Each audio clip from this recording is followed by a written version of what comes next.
के सम्राट विजेता बनने का स्वप्न देख रहा था, वही आप देखो उसके लिए कितना उसने अपने आप में उसका परिवर्तन हुआ।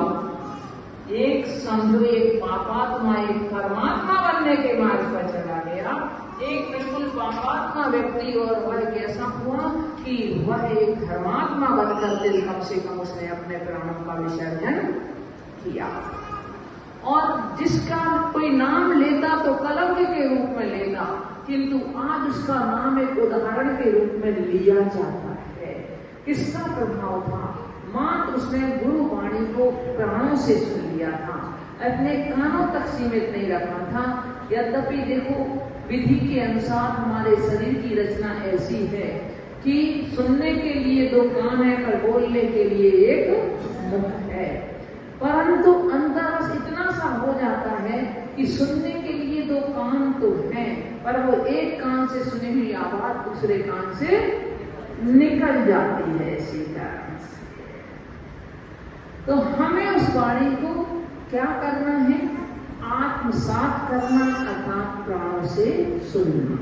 रामचंद्र जी का जीवन, जब तक भाई लक्ष्मण के लिए जब उनकी मृत्यु हो गई तो अपने कंधे पर लेकर के घूमे, जंगलों में घूमे।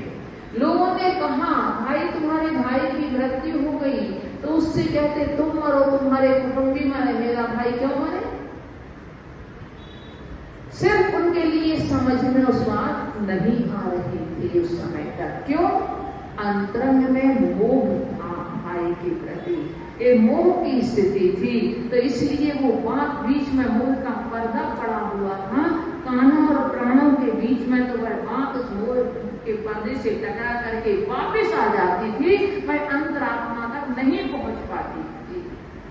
परंतु जिस समय वह बात प्राणों तक पहुंच गई तो उस समय समझो फिर वैराग्य आए बिना नहीं रहा।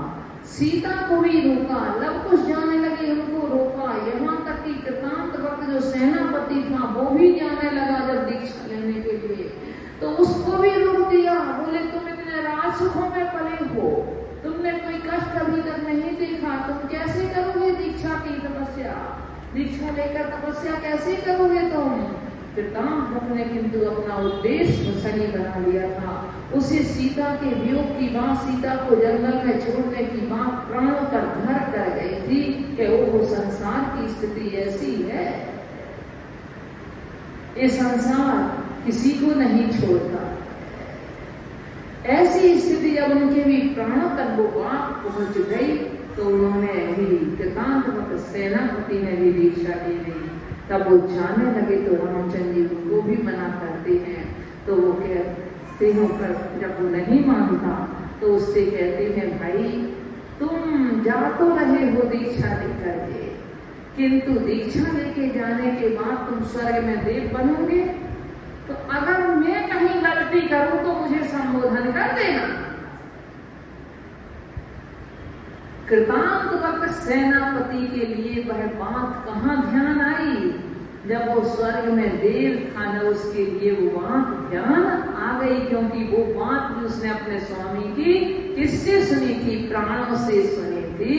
तो अगले भव तक भी उसके लिए वो बात का स्मरण बना रहा और उनके लिए ऐसा तनाव आए और उन्होंने बाद में उनका रामचंद्र जी का क्या किया?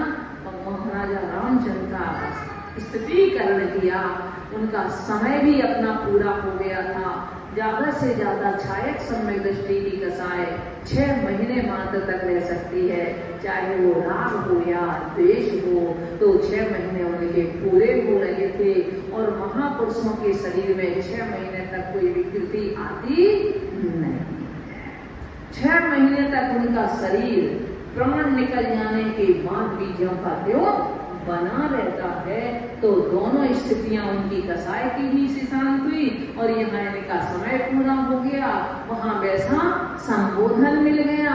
तो सारे के सारे निमित्त और उपादान जब दोनों की शक्ति एक साथ मिल गई तब उन्होंने लेकर के उस समय क्षण नहीं लगे फिर उनके लिए लक्ष्मण के शरीर की दाह क्रिया करके और जाके उसी मांगी तुंगी पर्वत पर जाकर उन्होंने दिगंबरी दीक्षा ले ली। तो हमें भी हम भी भगवान की भक्ति कर रहे हैं। इस